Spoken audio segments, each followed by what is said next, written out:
If you're wondering why is she coming undressed like this, I am going to a Halloween tarot card reading party tonight, actually, shortly. So I just got dressed and I figured, why not? I'll do a video. So as you guys know, if you've been following me, I've been doing learning the tarot. So I am going to start doing readings of the Magical Hours Tarot.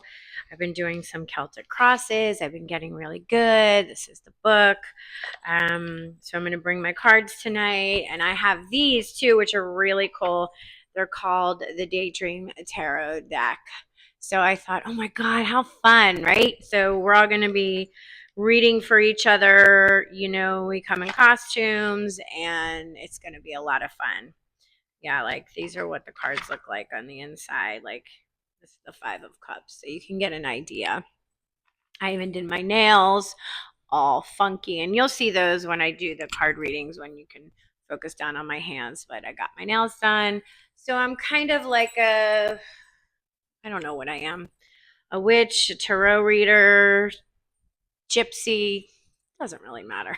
Just kind of put stuff together to go to this party because it's fun. Because we're allowed to have fun, right? Don't forget that. No matter what's going on in the world, we're still allowed to have fun. So I thought I would share a spirit story with you guys in honor of Halloween and the veil thinning. And this is a true story. And this happened to me when I was a teenager many, many years ago. About, I would say within a year, maybe at least 6 months to a year, after my grandmother, my mom, who I was incredibly close to, passed away. She would come and stay with us. She lived in New Jersey, and she would come and stay with us in Florida. And she shared my bedroom with me, and she would stay with me. And for months at a time, she would come for at least 4 or 5 months a year, and she would stay with me. I would stay with us, but she would stay in the room with me. And my grandmother was probably, now that I look back, extremely psychic and intuitive herself. She was a poet. She wrote the most beautiful poetry. She had a beautiful spirit. Person, like she just, everybody loved her. And she, not only was she beautiful on the inside, she was absolutely stunning, gorgeous. When she was young, she looked like Ava Gardner. I just adored my grandmother so much. So after she died, like I said, probably about a year, yeah, I would say a year later, she used to like to write a lot at night when it was quiet.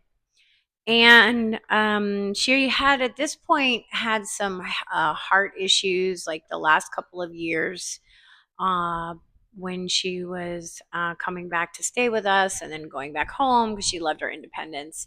She was supposed to give up smoking, and she was a smoker. And so what she would do is, because she didn't want my mother to know, she would hide it from my mom and she would smoke late at night in the bathroom. And the bathroom was right outside of my bedroom. And I could hear, you know, somebody flushes the toilet or is running the shower or doing something. I could hear her in the bathroom all the time because she would hide her cigarettes and she would go in there and she would open the window and she would sneak a cigarette. And I know my mom heard her. My mom would know what she was doing and be like, "Mom, what are you doing?" But you know, she wanted to smoke, and at that point in her life, she was older, she didn't care. So of course I would never rat her out because would never rat out my grandmother, who I just loved so much. Because no way, not, that's the one thing, right? Your grandmothers and daughters, we have a common we have a common enemy. It's the mother, right? Because the mother becomes the parent of their mother and is still telling the child what to do, right? So we conspire against our mom. And my mom and I were great at that, and it was a wonderful experience. So what would happen is she would sneak, and I would always hear her slippers. I could hear her slippers at night shuffling through the house. She would get up, she would go in the kitchen, she would sit down, she would write. She'd have her whatever, sneak her cigarettes in the bathroom. And so after she died, one night, and this is true, one night I heard her walking. I heard her shuffling, her like slippers.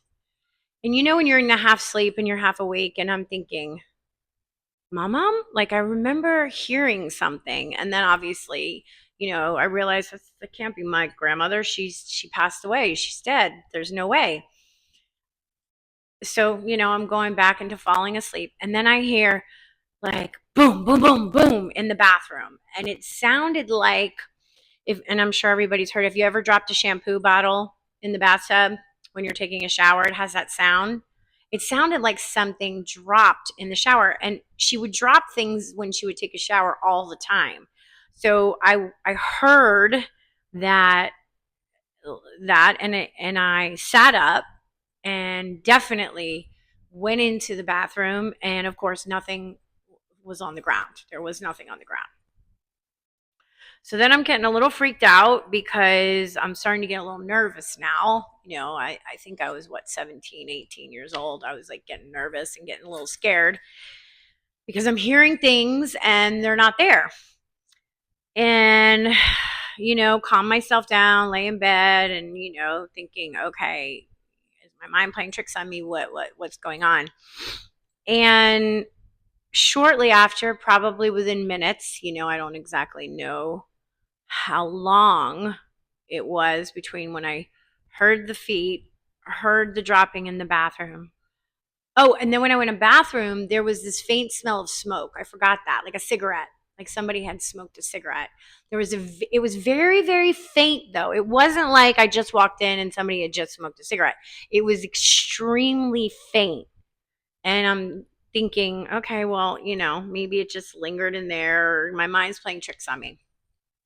So about 5 minutes or 10 minutes later, I'm falling asleep and I feel her nails scratch my head.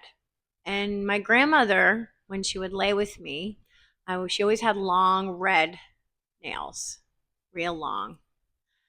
And I would always say, Mom, will you scratch my head, to help me fall asleep? And she would run her fingers through my head and my scalp and scratch my scalp. And I loved it. And it would just relax me so, so much. And that night after I heard her, I felt her. And I felt her nails scratching in my head, in my hair, and rubbing my head and in my hair. And I realized it was her.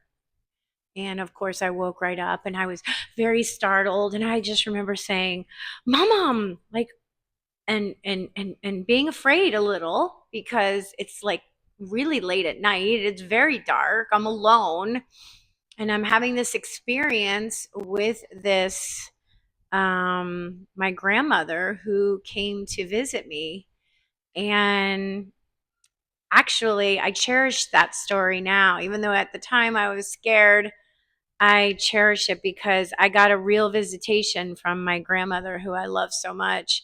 And it was a really, really cool experience. So right now the veil is thin and it's easier to connect with our loved ones. So open yourself up, call in your ancestors, call in your people. Maybe you'll get lucky and somebody will come and visit you and you'll actually get to have a physical experience. All right, everybody, I'm going to go finish getting ready for my Halloween tarot card party, and I will see you guys next time. Everybody have a good one. Bye-bye.